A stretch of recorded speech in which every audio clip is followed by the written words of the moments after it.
Halo Rebahaners dimanapun kalian berada, bagaimana kabarnya? Gimana? Baik-baik saja kalian? Masih aman kan? Gas saja.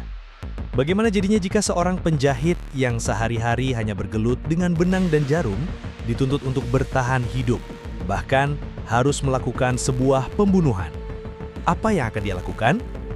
Itulah sedikit premis dari film berjudul Seo Soren. Gimana ya bacanya? Seo Soren. Tahun 2024 ini filmnya cukup unik karena akan terbagi menjadi 3 part atau bagian yang masing-masing menceritakan tentang akibat dari keputusan yang diambil. Seperti apa serunya film satu ini? Langsung saja pasang handsfree, simetriskan posisi bahan dan kencangkan celana dalam. Selamat menonton dan cek trot. Musik di intro. Berlatar di sebuah desa kecil, kisah akan berfokus pada seorang penjahit bernama Barbara. Seorang gadis muda yang hidup sebatang kara setelah sang ibunda meninggal dunia. Hari-harinya disibukkan dengan bekerja sebagai penjahit, meneruskan toko jahit sang bunda. Hari ini Barbara dijadwalkan pergi ke rumah seorang pelanggan yang akan menikah setelah 5 tahun menjanda. Mengendari mobil mungilnya, Barbara pun berkendara melewati hutan belantara dan jembatan panjang, sampai akhirnya tiba di rumah sang pelanggan. Pelanggan tersebut bernama Grace, seorang janda yang berencana menikah hari ini. Barbara ditunjuk sebagai penjahit utama gaun pernikahan Grace. Saat Barbara sedang bekerja memasang kancing bagian belakang gaun, Grace pun terus saja mencerocos, mengeluhkan Barbara yang datang terlambat hingga menyebut-nyebut mendiang ibunya yang menurutnya lebih disiplin dalam bekerja. Au! Dan yah, gara-gara Grace yang tidak daek ngejedok, kancingnya pun hampir terjatuh ke dalam lubang ventilasi. Saat Barbara sedang hendak mengambilnya, Grace lagi-lagi mencongor mengomentari Barbara yang tidak becus dalam bekerja. Karena Barbara tidak membawa kancing cadangan, Grace pun menyuruhnya untuk pulang ke toko, lalu kembali lagi ke sana secepat mungkin. Di tengah perjalanan melewati hutan belantara, Barbara tak sengaja menemukan 2 unit motor di tengah jalan, seperti sehabis kecelakaan. Ternyata terdapat beberapa bungkus narkoba dan 2 buah pistol yang berserakan di tanah. Tak hanya itu, 2 pengendara ternyata masih hidup dan sedang berjuang memperebutkan 1 buah koper yang kemungkinan berisi uang dalam jumlah besar. Disinilah Barbara dituntut untuk mengambil keputusan. Keputusan yang akan menentukan hidupnya selamanya.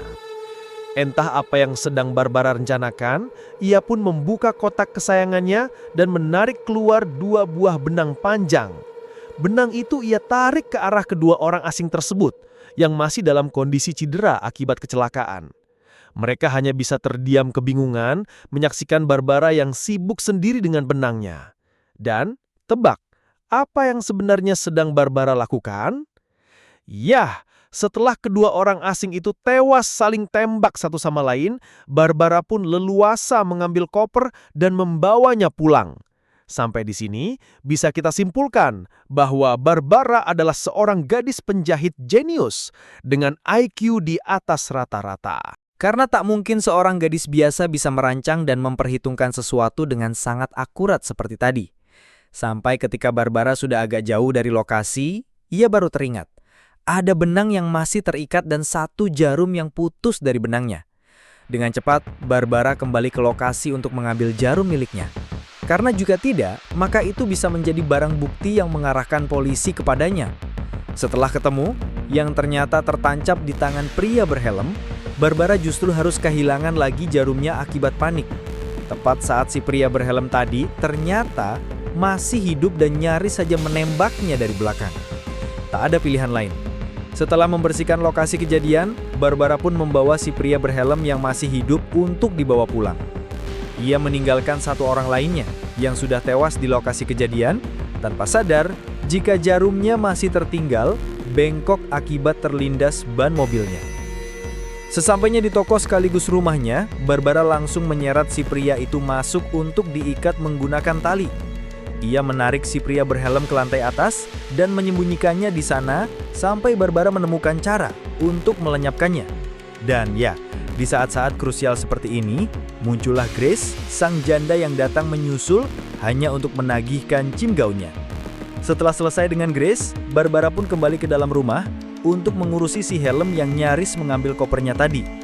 Di momen itu, si pria berhelm akhirnya menceritakan kronologi kejadian yang sebenarnya. bahwa dia dan pemuda yang sudah tewas awalnya sedang melakukan transaksi narkoba. Si helm adalah pembelinya, sedangkan si pemuda adalah penjualnya. Ternyata, si pemuda berniat culas.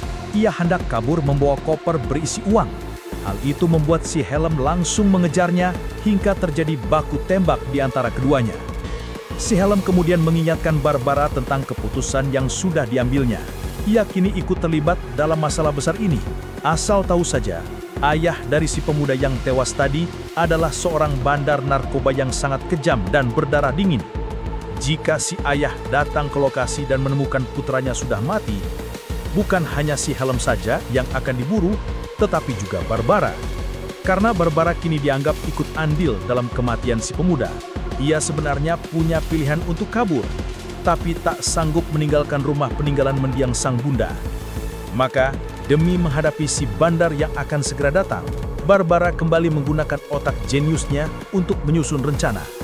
Masih dengan bermodal jarum dan benang, Barbara membuat sebuah rancangan jebakan, memanfaatkan si pria helm dan pistol yang diikat tergantung. Setelah itu selesai, Barbara langsung bersembunyi di balik meja menunggu seseorang datang. Namun sayangnya, rencana Barbara gagal. Pistol milik si helm ternyata tidak berisi peluru dan mereka tidak saling bunuh seperti rencana awal. Barbara pun segera melarikan diri ke hutan belakang rumah demi menghindari kejaran si bandar.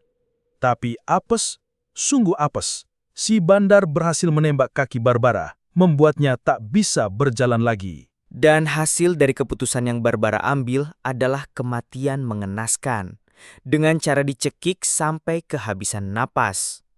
Setelah menghabisi Barbara, si bandar pun memeriksa koper berisi uang itu. Ternyata, koper tersebut sudah dipasangi peledak, yang jika semua uang diambil keluar, sensor akan aktif dan langsung meledak. Tapi si bandar sudah menyadari jebakan itu, dan ia pun meninggalkan Barbara tergeletak tak bernyawa sebagai akibat dari keputusan yang ia buat sendiri. Lalu waktu pun mundur ke belakang, ke momen saat Barbara masih berpikir keras tentang keputusan yang akan ia ambil. Di part kedua ini, kita akan melihat Barbara mengambil opsi kedua, yaitu melaporkan kejadian tersebut ke pihak kepolisian. Tak lama kemudian, datanglah satu-satunya aparat di kota kecil itu, yaitu seorang ibu polisi yang usianya sudah sangat ujur. Setelah memeriksa TKP dan memastikan bahwa kedua tersangka masih hidup, ibu polisi mulai merasa curiga. Ada sesuatu yang hilang, yaitu koper berisi uang, yang ternyata sudah diambil Barbara dan disembunyikan di bagasi belakang mobilnya. Alhasil, Barbara pun dibergol dan dibawa ke kantor polisi bersama dua orang tersangka yang bahkan tidak dikenalnya. Saat ibu polisi bertanya tentang apa yang terjadi, si pemuda menjawab, itu semua tidak penting.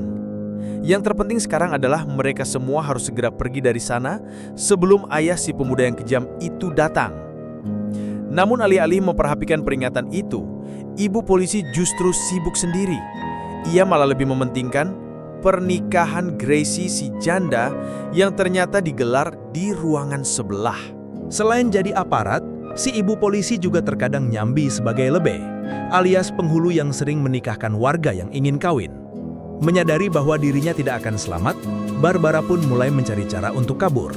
Sampai akhirnya, ketika ia melihat kunci borgol di atas meja, disitulah otak jeniusnya mulai bekerja. Barbara pun mengajak si helm untuk bekerja sama, demi meraih kunci borgol dari atas meja. Masih dengan bermodalkan benang, jarum, dan selembar kertas dari dalam kotak, Barbara membuat semacam sumpit rakitan sendiri. Sementara itu, si pria berhelm diperintah Barbara untuk melepas sabuk celana dan tali sepatunya, lalu melemparkannya ke arah kunci. Setelah berkali-kali mencoba, si pria helm akhirnya berhasil menjatuhkan sabuknya tepat di dekat kunci. Kini giliran Barbara untuk menyupitkan jarum dengan tepat sasaran, dan ketika dia sudah berhasil, si pria helm tinggal menariknya untuk mendapatkan kunci borgol tersebut. Carefully, very gently. Di saat yang sama, di ruangan sebelah, Gracie si janda sedang berjibaku dengan gaunnya yang kehilangan kancing. Ia pun menggunakan sebuah peniti seadanya, yang justru menusuk dirinya sendiri dan membuatnya kesakitan luar biasa. Alhasil, Gracie pun amuk-amukan sendiri karena kesakitan akibat peniti tersebut. Karena Gracie ingin segalanya perfect, ibu polisi pun teringat dengan Barbara yang ada di ruangan sebelah. Dan ya, gagal sudah rencana Barbara dan si Helm untuk meraih kunci tersebut. Barbara diminta pergi ke ruangan sebelah untuk memasang kancing milik si Grace. Setelah semua selesai, Barbara pun dikembalikan ke tempat duduknya. Kali ini dengan kunci borgol yang diletakkan di atas gantungan baju. Masih dengan metode yang sama, si pria helm melemparkan sabuknya dan tepat sasaran. Kini giliran Barbara menyupitkan jarum ke arah lubang kunci itu. Dan ya, mereka berhasil mendapatkan kuncinya. Tapi, di luar dugaan, si pria helm mengkhianati kesepakatan.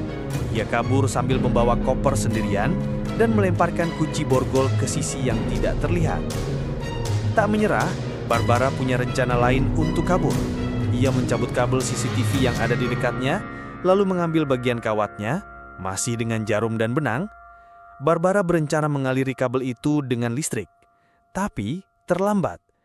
Si bandar keburu datang dan langsung menghabisi ibu polisi yang terlambat mencabut pistolnya. Si bandar masuk ke ruangan sebelah dan menemukan putranya sedang terborgol.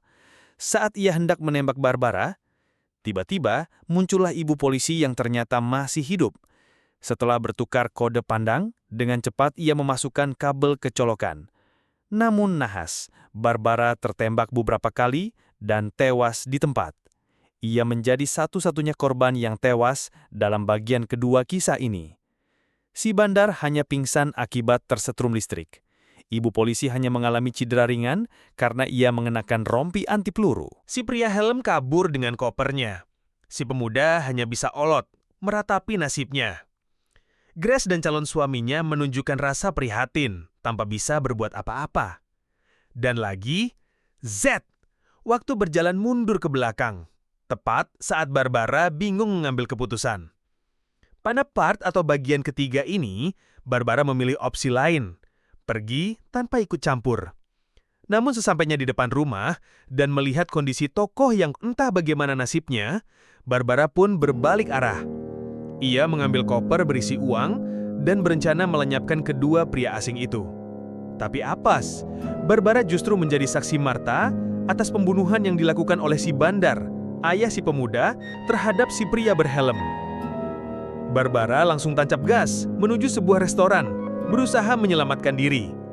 Tak lama, muncullah si ayah dan putranya yang datang menyusul. Dikira akan langsung membunuh, tapi ternyata tidak.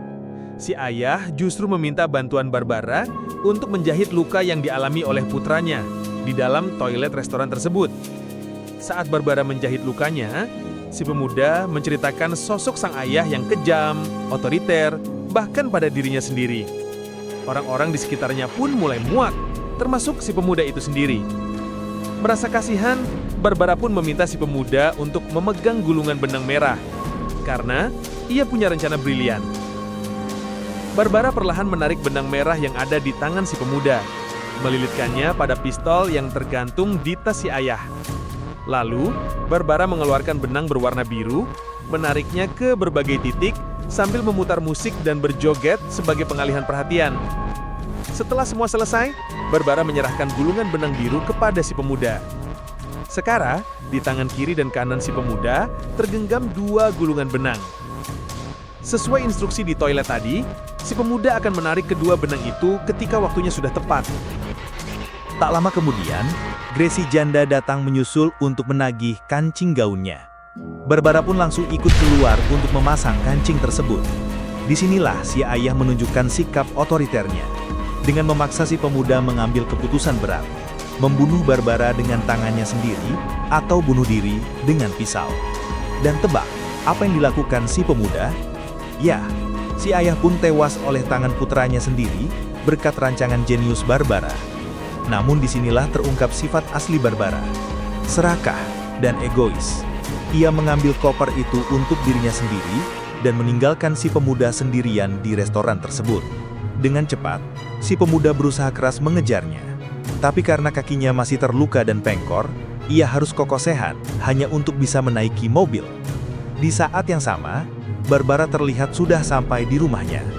Tepat ketika ia sedang mengambil satu persatu gepokan uang dari dalam koper tersebut. Tiba-tiba, seperti yang kita semua tahu, koper itu dilengkapi dengan peledak yang memiliki sensor tersembunyi. Fakta menarik lainnya adalah, si pemuda mengejar bukan karena uang, melainkan ingin memperingatkan Barbara tentang peledak di dalam koper tersebut. Opsi ketiga yang Barbara ambil, kembali membuatnya tewas secara mengenaskan. Sehingga aneh harus bicijing, mana atuh aku teh? Waktu kembali mundur ke belakang, tapi kali ini bukan ke lokasi kejadian, melainkan ke saat Barbara menjatuhkan kancingnya ke lubang ventilasi. Sadar bahwa mengikuti emosi sesaat hanya akan menjerumuskannya ke dalam masalah yang lebih besar. Barbara pun tidak jadi menjatuhkan kancing tersebut ke dalam ventilasi, sehingga ia tidak perlu pulang untuk mengambil kancing cadangan, yang secara otomatis ia tidak akan pernah bertemu dengan si helm dan si pemuda.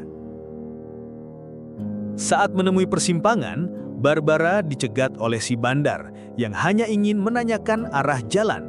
Sempat deg-degan karena dikira akan dibunuh. Ternyata tidak, si ayah alias si bandar hanya ingin memberikan 3 gepok uang sebagai imbalan tutup mulut atas jalan yang sudah Barbara tunjukkan. Choices. Pada akhirnya, film ini mengajarkan kita semua tentang pentingnya mengambil keputusan, meskipun itu kecil dan terlihat sepele. Dampak dari keputusan itulah yang akan menentukan kemana kita akan melangkah selanjutnya. Apa yang Barbara alami dalam ketiga part tadi berawal dari satu hal kecil, yaitu mengikuti emosi sesaat setelah Gracie janda nyerocos soal pekerjaannya yang tidak becus. Sehingga Barbara harus pulang untuk mengambil kancing cadangan. Dan tuh kan, kebukti sendiri, kalau bersikap sabar dan tidak mengikuti emosi sesaat, Barbara justru mendapat untung besar. Malah dapat rezeki nomplok, 3 gepok uang diberikan si bandar secara cuma-cuma, tanpa harus ikut terlibat dalam masalah siapapun. Tamat. Ending yang cukup menyenangkan. Halo, saya Barbara. Terima kasih sudah melihat kisah saya. Mungkin kalian berpikir, saya hanyalah seorang penjahit biasa. Tapi dari seutas benang dan jarum, saya belajar satu hal penting. Setiap pilihan punya konsekuensinya. Pilihan kecil, seperti menjatuhkan kancing ke lubang ventilasi, bisa membawa saya ke berbagai jalan tak terduga. Ada yang membuat saya bertahan hidup, ada yang menyeret saya ke dalam masalah besar. Bahkan, ada yang membuat saya mati. Dari semua itu, saya belajar bahwa mengikuti emosi sesaat hanya akan membawa penyesalan. Tapi saat saya berpikir jernih, bersabar, dan menggunakan akal sehat, justru itulah jalan keselamatan saya. Jangan anggap remeh keputusan kecil. Karena dari situlah semua dimulai. Dan satu lagi, jangan serakah. Karena keserakahan akan membutakanmu dan menghancurkan semua yang sudah kamu perjuangkan. Saya Barbara, dan saya ingin kalian semua lebih bijak saat membuat keputusan. Karena kadang, keputusan terkecil bisa jadi penentu hidup dan matimu.